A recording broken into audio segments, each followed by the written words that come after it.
everyone. We're back with more Barnstable This Morning. I'm Sarah Colvin, and joining me live in studio, Town Manager Tom Lynch. Tom, good morning. Good morning. How are you today? I'm great. Did you have a good weekend? I did. It was jam-packed with activity. So much going on here on Cape Cod. We covered a little bit of that in our e-news, where we're talking about, what are your favorite summer things to do, and what do you need to do, to make it feel like it's a Cape Cod summer. And I think from listening to you earlier in this report, that's kind of what people are beginning to try to do. Fill in those weekends with things that you can only do during this time of year and want to enjoy them. So Absolutely, absolutely. I also had the chance to go down to the Live Live Local festival. It was really crowded, and it was very lively. And as a matter of fact, a group from Centerville was involved in a flash mob that came together. Oh, yes. So Jennifer Lynch was among the individuals out there doing it. It was really well done. So I think it livened the crowd up, and it was really good. So Absolutely, so much fun down there. And I think the weather was perfect, not a beach day, so it was great to see everybody, the kids hula hooping and playing cornhole and listening to music. It was just a great time. And last week there were a couple of interesting items. The JFK Museum had a reception. Rory Kennedy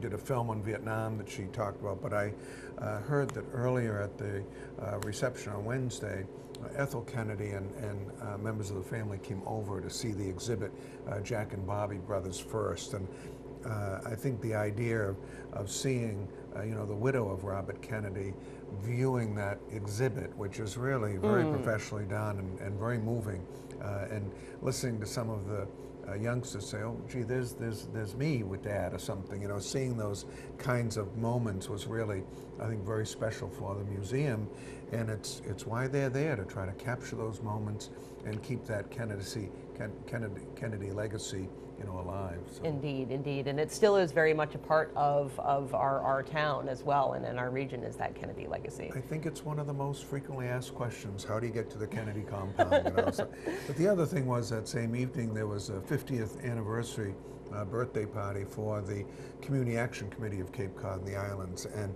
that's a group that has been serving the needs of our low-income population for 50 years now, and they've tackled issues like utility rates, rental rates, the whole seasonality issue that used to be out there, trying to bring housing down to this region.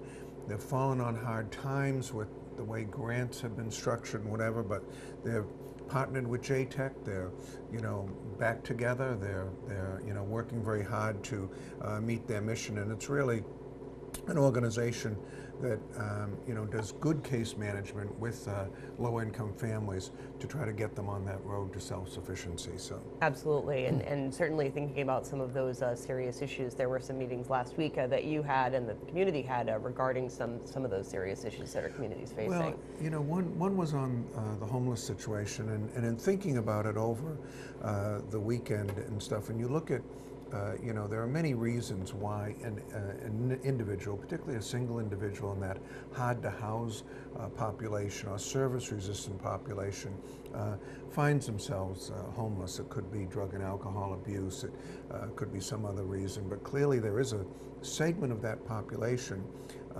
that suffers from mental illness. And the more I think about our response to the mentally ill in this country, state, in this region, I think it's really shameful. I think that, as a society, we shouldn't be having mentally ill people who are perhaps not making the right choices and need support. They should be able to have some sort of case management, get plugged into services that, as we look around, aren't there. And I think it's incumbent upon us as a society really to think about how the state and federal governments can step to the plate on this issue. We're asking the police to solve a very difficult situation on these streets with individuals who really should be in some very concentrated care programs to allow them to have a useful and productive life. But that's a long-term problem that we won't solve this morning on Barnstable This Morning, but it's something that I think bothers me as a citizen of this town as you try to wrestle with that homeless problem. When you see that segment, of our population not getting services with the wealth that we have in this community and in this Commonwealth. It's really something that I think we should take seriously and address. And, you know, the other issue that the chief constantly talks about, Chief McDonald, is the whole opiate and the drug issue. And last week, Cheryl Bartlett came in to talk about some of the initiatives she's been working on. She's been looking at this from a regional perspective, trying to bring various coalitions and groups together. She talked about a piece of legislation that's working its way through the House and Senate, where they would be looking at in the perhaps 9th and 10th grades, or should actually to see it pushed into some of the lower grades, doing assessments of children to figure out what degree they're at risk. So you can begin to identify those youngsters who might be prone and to taking some risky behaviors with drugs or alcohol. And that was something that she was hoping they would be able to you know, institute or get going in this area. So. Indeed. Certainly, you know, again, one of those multifaceted issues that you know, really needs a fresh look and to see how we can stop it from you know, before it starts. Well, I think the leaders that, you know, have that is their mission. They're looking more and more at prevention, and I know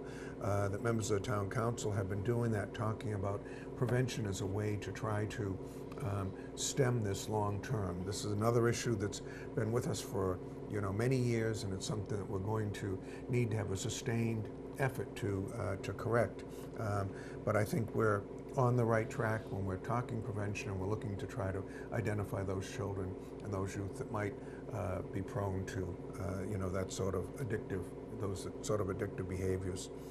On a little lighter note, but also you know, an important note, the several members of the Cape Cod Baseball League came over. Judy Scarafile, the president, Jim Higgins, who's the chair, vice chair, senior vice chair, and also chairman of the Hall of Fame committee, and John Garner, who does a lot of their publicity work. And they're looking at relocating their facility. We'd naturally love to see it stay in downtown Hyannis. I think that it's a wonderful attraction for our visitors. They've been at the JFK Museum. That relationship may not go on, you know, indefinitely. So they're thinking ahead of ways that they could, you know, promote their artifacts and you know, contribution to our summer scene.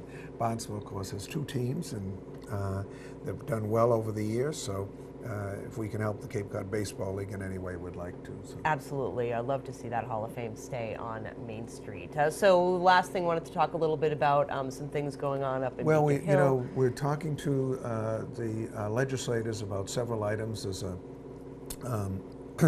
public records law bill that's moving its way along, and there are some funding aspects to that we'd like to be sure there's some money in there so we can implement that statute. Spoken to legislators about that. There are vetoes that are out there. This is the time of year where the governor has vetoed some items, and that a couple of those that are important to us. There's the Mass Cultural Council. It's been a real partner with us on our creating our cultural districts in Hyannis and over in Barnstable Village. They've worked with us on doing feasibility studies on everything from you know, the Armory and how we could use that, and we know they're interested in the Performing Arts Center. So we'd really like to see their funding restored, and that's something we've asked our legislators to take a good hard look at. And then also the Cape Cod Chamber, monies have been cut for the visitor centers. And you know, as we're trying to attract visitors down here during these summer months to help our local businesses, we'd like to see that they have all the tools so that when people come here, they'll have a positive experience and want to come back again. Absolutely. So, but you know, in those instances, we'll lobby our legislators, but you know, they have to look at the broad picture for what's best for the Commonwealth, and we'll certainly respect their decision, but we let them know how we'd like to see them cast that vote. Absolutely. Well, Tom, I thank you so much, as always, for joining us here live in studio. We appreciate it, and we will check in with you again next week. Very good. Thanks so much. Tom Lynch, of course, is our town manager here in Barnstable.